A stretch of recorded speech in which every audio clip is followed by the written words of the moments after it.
The PS5 is going to have an insanely fast SSD, making it real strong, man. Real strong. Oh, so fast, so fast, so fast. Skip it up and that up.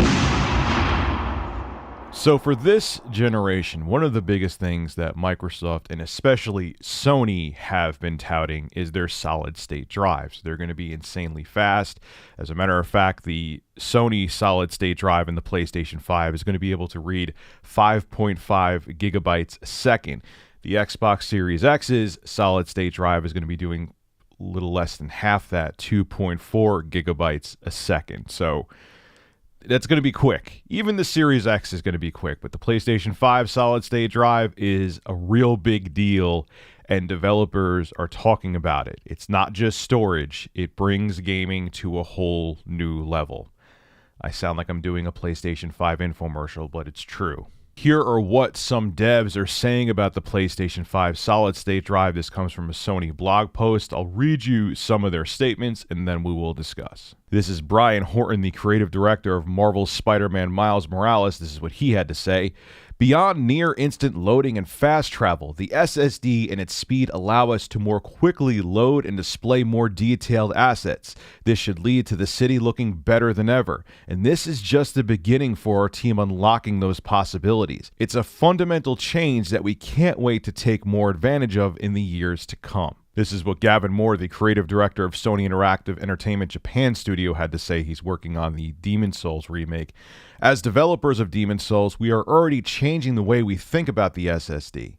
We see it not just as storage, but also memory, utilizing the speed of the SSD to load data at blistering speeds, bringing you straight back into the action to avenge your many deaths. This is what Matthias Engström, game director of Hitman 3, had to say. Hitman 3 pushes you to explore and experiment in huge sandbox locations, and being able to save load frequently is key to that. The blitzfast load times we are seeing on the PS5 console encourages player experimentation more than ever. And this is what Ari Arnbornson, lead programmer of Returnal, had to say about the SSD. A bit further into the next generation, I'm expecting we'll start seeing developers make more use of the not-so-obvious benefits of the SSD.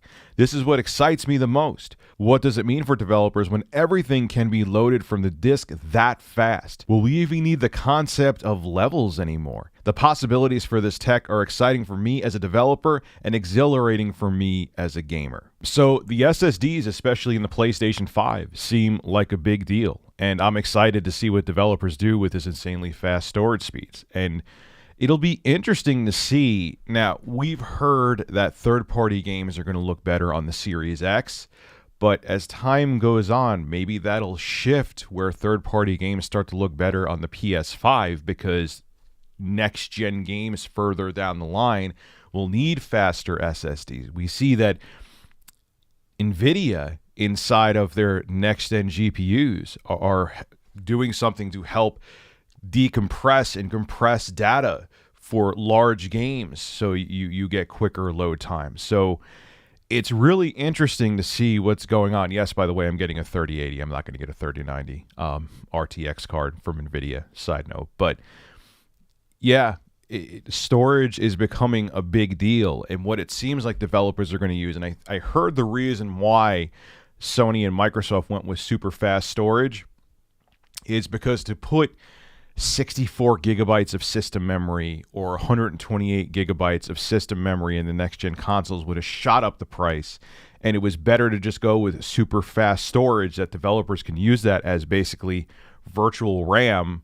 It would be cheaper that way than putting a lot more actual conventional like GDDR6 memory inside of the next-gen consoles. So it's going to be really interesting to see how this pans out and how developers utilize this technology, and if in the future PS5 third-party ports may run better than on the Series X, even though the Series X has more computational grunt. Only time will tell. I love when next-gen tech comes out. This is what I'm most interested in. This is Rich of Review Tech USA signing out. Have a good one. Hey, if you enjoy my content, consider becoming a Review Tech USA member. I'll have a link below in the description. I live stream now on this channel all the time, and it gives you access to cool emoticons to use as well while I live stream. Again, link below in the description. Thank you for your continued support.